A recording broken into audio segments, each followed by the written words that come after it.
Thank you to Kira Weiss and Hina Yoon for that moving piece.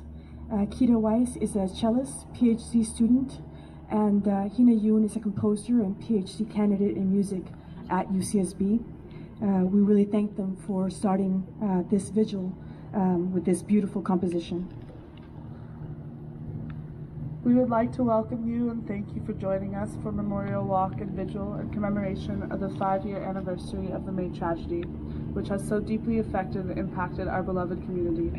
We also recognize that there have been many other traumas that our community has experienced since 2014, and we hope that these events will be spaces where everyone can be in community as we continue to heal. Everyone works through tragedy in different ways, and we want to acknowledge and honor the importance of caring for ourselves and encourage all of us to avail ourselves of the many resources in our community. And our thanks to the folks that are here today to provide the support. We would like to introduce our first speaker for this vigil, Chancellor Henry Yang.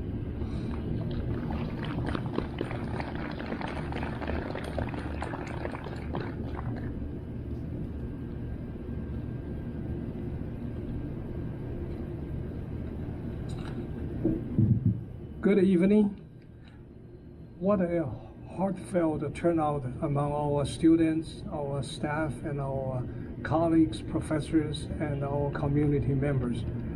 We are all coming together as a community to honor and remember one of the campus's most difficult moments. 5 years ago, our university faced an unthinkable tragedy. We suffered the tragic loss of 6 of our own and saw pain inflicted on 9 injured. When one hurts, we all hurt. As a campus, we grieved together, found strength in each other, and cared for one another. Tonight, we do the same.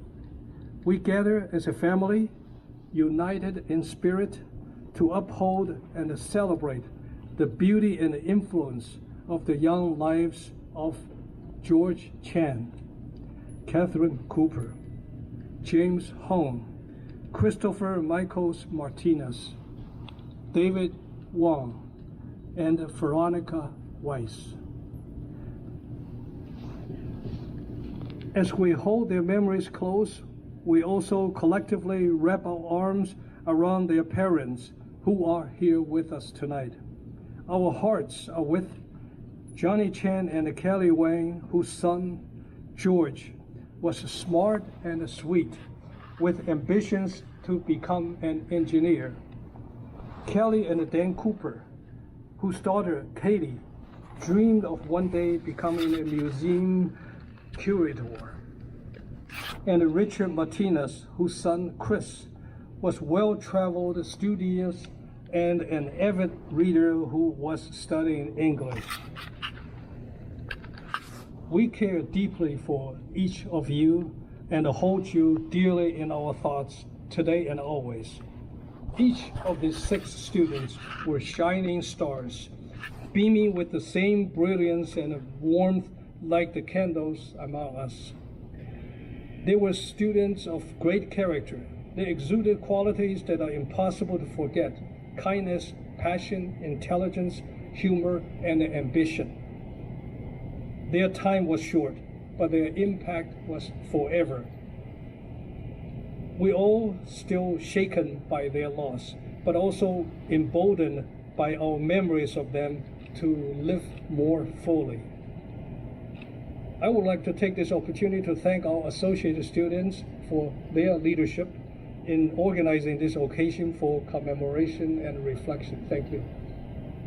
Since the darkness of that tragic night, our community has demonstrated its resilience, its unity, and we have become stronger. We have witnessed the growth of collaboration and connectedness to enhance this very special place of Isla Vista that we all treasure so much. Let us continue to build up our community and build up each other. And let us keep the light of our 6 students shining brightly as we carry the torch of their memory. Thank you.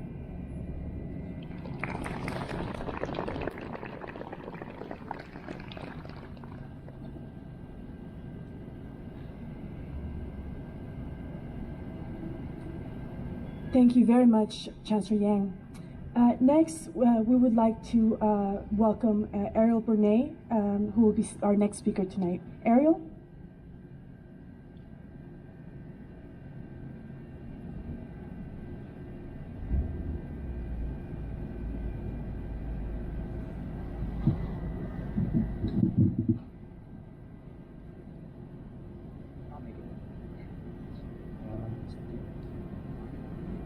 Hi, can you guys hear me in the back?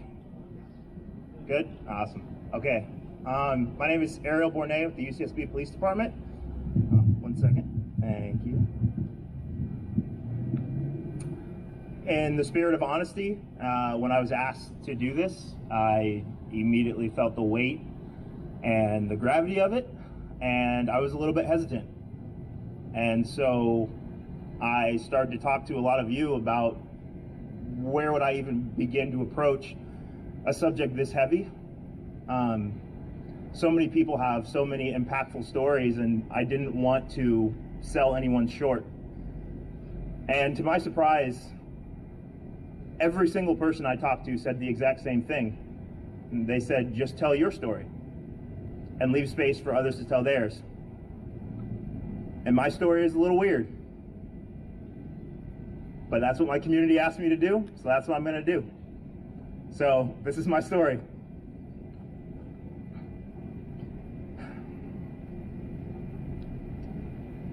In 2012, I found myself in one of the most unique and interesting situations a young African-American kid from Long Beach, California could have possibly found themselves in.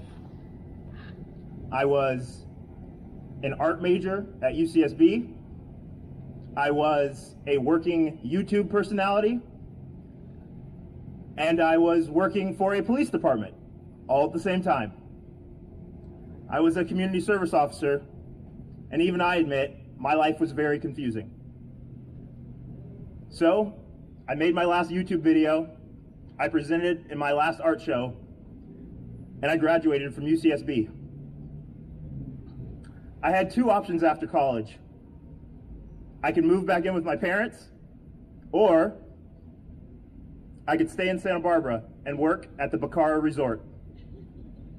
So I kid you not, I went into my room, I put on a dress shirt, I put on a tie, and I made my way to the job fair at Bacara Resort.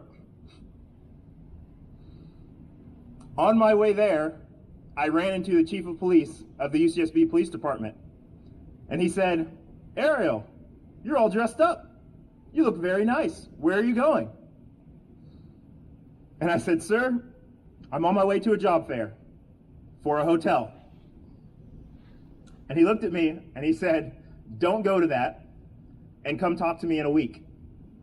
And so I went home, and I came back in a week, and I talked to him. And then he looked at me again and he said, "I want to bridge the gap between the public and the police department. I've seen your YouTube videos, I've been to a few of your art shows, and I think you'd be the perfect guy to spearhead our community outreach efforts." So that's exactly what I did. On behalf of the police department, I went to meetings, I hosted events, and I listened to you all. I asked what you wanted the future of policing to look like. I asked what you wanted the future of UCSB to look like. I asked what you wanted the future of Isla Vista to look like. And I had countless, deep, frustrating, and beautiful conversations with many of you. But there was one problem. Most of the conversations ended something like this. "Hey Ariel, that was awesome that you came out and you listened and you conversed with us, but here's the thing, you're not even a police officer.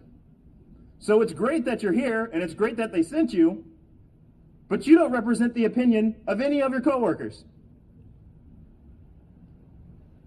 And after I heard that speech one too many times, I decided I'm going to become a police officer. Now, for context, at this time in my life, I had a fairly large afro, I was goofy, I was skinny, I owned 3 skateboards but no car, and I regularly walked around with paint splattered on my clothing from various art projects I was working on. So for me, becoming a police officer was a bit of a stretch.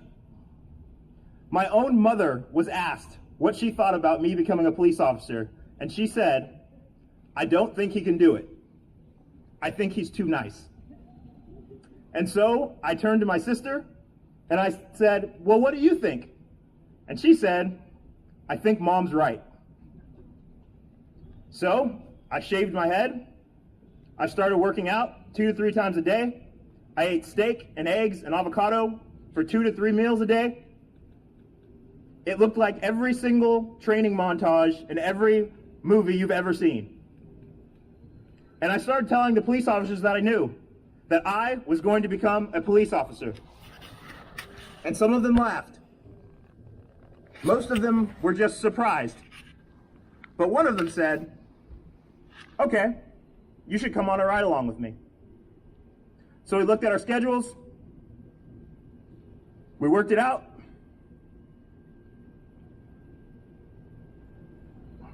And we circled the date.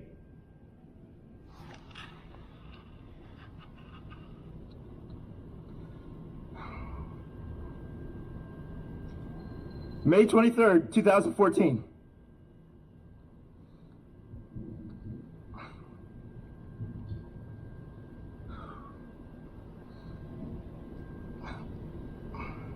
Less than 30 minutes into my first police ride-along, the shooting started. And I got a front row seat to things